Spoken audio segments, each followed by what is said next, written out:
Aujourd'hui, on parle des scandales du coronavirus. Oui, je t'entends râler, calme-toi, on va encore parler du coronavirus.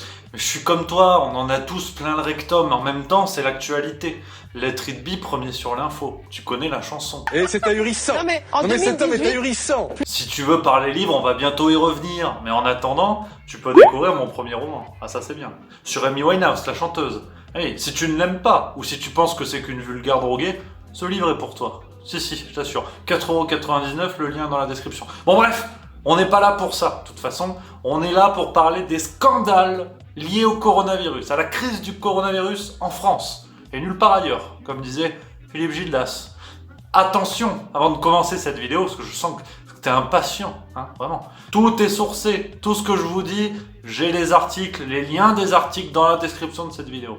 On n'est pas là pour les fake news, et je parle en tant que républicain. Voilà. Allez, c'est parti. Alors qu'est-ce qu'on attend? Et on commence cette vidéo avec Amazon, le géant du e-commerce, tu connais. Alors là, c'est chaud. Problématique d'approvisionnement de matériel de protection pour les employés. Pas de masque, pas de gants. Un cas de coronavirus avéré dans un entrepôt Amazon à Saran, dans le Loiret, près d'Orléans. Des syndicats qui hurlent contre des conditions de travail aberrantes à l'heure où toute la France se confine. Ça va pas fort chez Amazon, hein. C'est pas la joie chez Jeff Bezos. It's not the joy chez Jeff Bezos. Ta gueule, les connards. Nadine Mouk, Nadine Babek. Et pourtant, le 16 mars dernier, dans un billet publié sur le site d'Amazon, hein, il est là, regarde, tu peux le retrouver dans le lien, Jeff Bezos, le chef d'Amazon, s'est félicité d'une hausse significative de la demande et, je cite, d'une augmentation sans précédent des besoins en personnel. Oui, je vous laisse imaginer les milliers de contacts entre les employés qui après rentrent chez eux, contaminés au calme, comme on dit dans les quartiers sensibles, mais pour Jeff, ça roule, quoi. Je veux dire, bon, ça va. Mais voilà, attention, hein, comme a dit Emmanuel Macron, opération résilience, donc ça va le faire, on va y arriver, pas de panique, il l'a dit. Moi j'aime bien les cordons bleus là, avec du menu enfance. Hello darkness, my old friend. Hein, et puis bon, de toute façon, Amazon, c'est pas les pires. Tu vas voir, si, il y a pire que ça. J'écoute. On a commencé à voir ce phénomène du côté de Rungis. Alors Rungis, c'est un peu la place centrale, hein, des produits alimentaires en France. Et à Paris, si tu veux, c'est un gigantesque marché où viennent s'approvisionner les professionnels. C'est l'équivalent du garde-manger de Gérard Depardieu, pour te donner une idée en termes de quantité. Mais quand on a une réputation, il faut la tenir. Donc, c'est un phénomène qu'on a vu apparaître là-bas. On a des grossistes qui ont commencé, tout doucement, en discrétion, en souplesse, à augmenter les prix pour doper leur marge. Hein. Plus 27% sur le kilo d'ail blanc bio. Plus 6% sur le kilo de filet de bœuf. C'est peut-être un détail pour vous.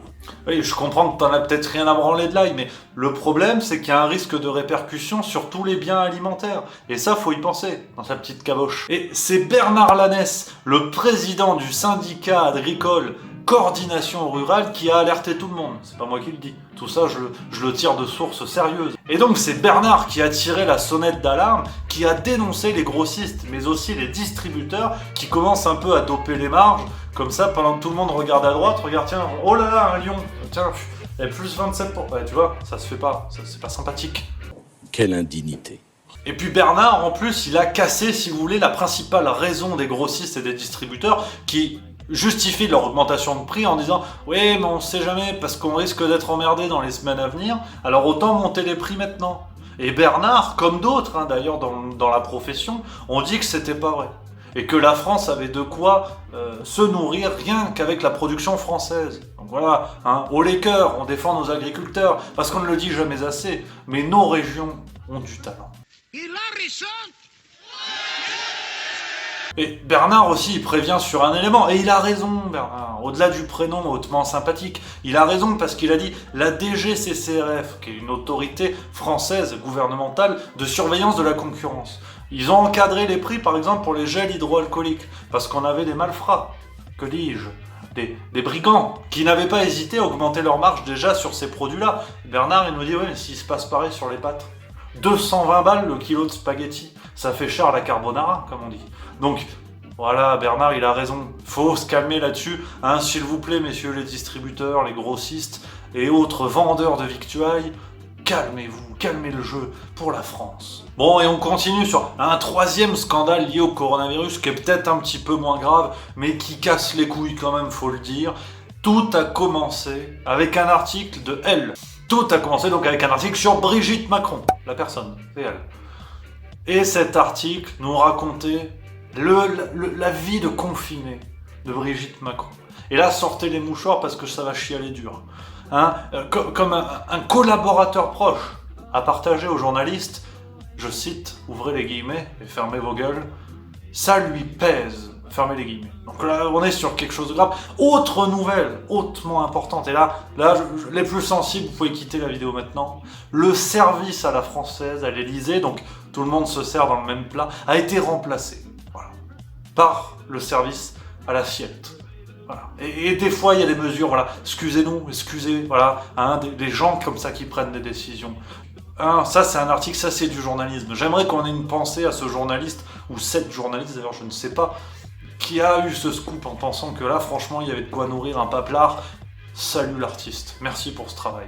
Et aussi, au niveau des vies compliquées de confinés, parce que vous, bon, les gens qui vivent dans des 20 mètres carrés avec 4 gosses, arrêtez de la ramener un petit peu. Tu veux que je lui dise d'aller se faire enculer? On a Leïla Slimani qui a partagé son journal de confiné. Alors, bonjour Leïla, bon, ça m'embête, ça me fait mal de dire ça. Comme dirait Christophe Maé, voilà, ça fait mal. Parce que Leïla Slimani, je l'aime bien, moi, chanson douce, quel beau livre. Mais là, Leïla, elle nous fait son journal de confiné dans le journal Le Monde. Tous les jours, elle partage un article. Moi, j'étais comme toi, oui, j'en ai rien à foutre, mais bon, et surtout que Leïla, bon, si tu veux, voilà, elle habite dans une maison de campagne, elle est bien, si tu veux, il n'y a pas de problème. Elle raconte tout ça en faisant référence à des contes de fées, elle raconte à ses enfants que le coronavirus c'est le grand méchant loup, enfin... Tu sais, au début, j'en avais rien à foutre, et à la fin, pareil, tout pareil, la situation n'avait pas évolué. Donc comme ça, il y a beaucoup d'écrivains, on a eu Marie Dariussec aussi, on a eu Daniel Pénac qui en a parlé. Il y a beaucoup d'écrivains qui se sentent pousser des ailes à se dire, ça doit intéresser du monde, ma vie d'écrivain confiné dans une maison de campagne. Ouais, mais oui, c'est une matière littéraire, le confinement. Mais la matière ne fait pas la qualité. Hein, je pourrais continuer la liste encore pendant des lustres, et pourtant je suis même pas électricien. On a le bon vieux Cohn-Bendit. Alors lui, champion du monde, regardez. Il arrête qu'il ferme sa gueule et qu'il soit médecin. Qu'il ferme sa gueule. Alors, il faudrait que le professeur Raoult ferme sa gueule. C'est Cohn-Bendit qui l'a dit. Il doit avoir une expérience, il doit être virologiste, on sait pas. Mais curieusement, il était moins bavard à l'époque de l'affaire Matzneff. Après, je sais pas, hein. Mais là, il est plus bavard maintenant, ça va mieux. On a eu aussi Annie Ernaux. Alors Annie Ernaux, elle nous a fait une lettre qui a été lue dans France Inter, où elle accuse le président d'avoir volé nos vies. Parce qu'il vole les vies, en fait. Parce que c'est la situation, et Annie Ernaux, elle en a marre qu'on lui vole sa vie. Oui, merci Annie. Non, mais c'est bon, on va s'arrêter là de toute façon. Hein, je vois que t'es comme moi, t'es un peu dépité, mais retrouvons vite le sourire. Dans la semaine, il va y avoir d'autres vidéos, on va parler bouquins, on va rigoler, parce que de toute façon, nous n'avons que ça qu'à faire, comme on dit. Donc, on se détend, on est là pour rigoler. On va se retrouver. Donc, n'hésitez pas à découvrir en attendant les dernières vidéos Let It Be. Il y en a une sur le professeur Raoult. Je suis désolé, c'est encore le coronavirus. C'est pas ma faute à moi, comme disait Alizé. Très belle chanson, moi Lolita. Voilà, je vous embrasse, on se retrouve très bientôt. Je filoche là, j'y vais.